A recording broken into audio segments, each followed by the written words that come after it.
Good morning, students, and welcome to your maths class. Today, we will learn about tall and short objects. Every day, we see many objects around us.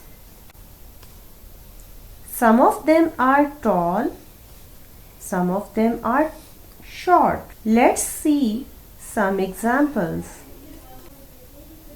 A giraffe is tall and a zebra is short.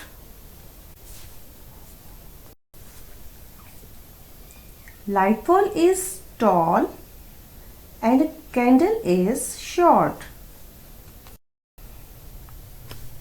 Let's see some more examples of tall and short objects.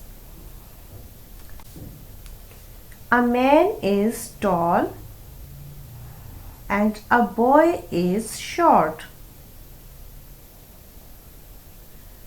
A tree is tall and a plant is short.